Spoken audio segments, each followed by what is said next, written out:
Louange à Dieu, le clément, le miséricordieux. Nous demandons à Dieu d'élever le grade de notre bien-aimé, le prophète Mohammed. Beaucoup de gens mélangent les choses et ils pensent que la voix de la femme devant les hommes est une aura. Ça veut dire, et ils veulent dire par ça, que c'est haram que la femme chante devant les hommes ou parle devant les hommes. Et ça, c'est complètement bizarre et ça n'a rien à voir avec la religion de l'islam. Écoutez la preuve qui vient du hadith du prophète sallallahu alayhi wa sallam qui a été rapporté par Al-Bukhari. Aïcha avait préparé une femme pour un mariage avec un auxiliaire. Un nom parmi les auxiliaires, c'est les gens qui habitaient à Médine, qui étaient avec le prophète sallallahu alayhi wa sallam. Alors il a préparé pour le mariage et le prophète sallallahu alayhi wa sallam il a dit, vous n'avez pas une femme qui tape avec le douf et qui chante en accompagnant cette femme vers son mari. Alors il a dit At-Tabarani, quelqu'un qui a rapporté le hadith, il a dit au prophète de Dieu, qu'est-ce qu'il dit? Et il a dit des vers de poésie, le prophète sallallahu alayhi wa sallam, pour que Aïcha la prenne à cette femme pour aller préparer ou amener cette femme à son mari. Alors, si c'était haram, le fait que la femme chante, le prophète n'aurait pas dit à cette femme, ou à Aïcha, de dire à la femme de taper avec le douf, et puis chanter ses vers de poésie. Il a dit, Aïcha, qu'est-ce qu'elle dit? Et le prophète a dit, Ataynakum, on est arrivé, Hayyuna nuhayyikum, passez-nous le salam, on vous passe le salam. Et il a dit encore d'autres choses. Donc ça c'est une preuve que la voix de la femme n'est pas awra.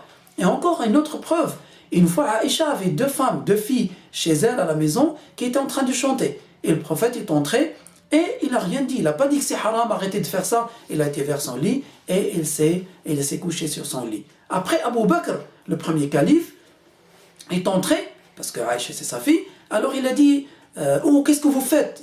Abu Bakr il était fâché, il a dit qu'est-ce que vous faites? Vous ne faites pas ça. Et le prophète sallallahu alayhi wa sallam lui a dit ne dis pas ça. Il a dit laisse-les. Donc si c'était haram, le prophèt sallallahu alayhi wa sallam aurait dit, n'aurait pas dit à Abu Bakr arrête. Le prophète sallallahu alayhi wa sallam aurait dit, et dès qu'il est rentré, arrêtez de faire ça, c'est interdit. Et le premier des êtres humains qui blâme le blâmable, qui arrête le mal, c'est le prophète sallallahu alayhi wa sallam.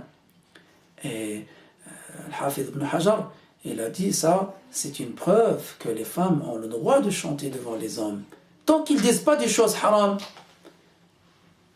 Et une autre preuve encore, il y avait des filles à Médine, il y avait le prophète qui passait, ils ont commencé à chanter. Ils ont dit, nous sommes des filles de Bani Najjar, c'est une tribu qui s'appelle Bani Najjar. Ils ont dit, nous sommes des filles qui viennent de Bani Najjar.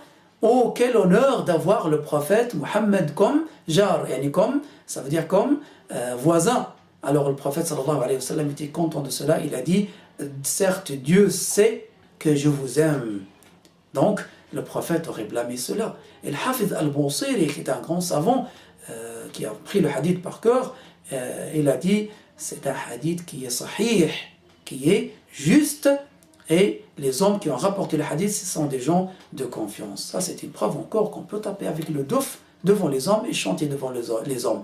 Si un homme n'est pas content, ne veut pas que sa femme chante devant les hommes, il a le droit de lui dire, non, tu n'as pas le droit de sortir, je ne veux pas que tu sortes. Oui, mais on n'a pas le droit de dire aux gens, non, c'est interdit que la femme chante devant les hommes. Il ne faut pas que les gens rendent les choses restreintes et difficiles pour les femmes et rendre des choses haram, illicites, alors qu'ils sont licites dans notre religion. Notre religion est une religion de facile, c'est pas une religion qui est difficile, c'est pas une religion où on rend les choses difficiles pour les êtres humains.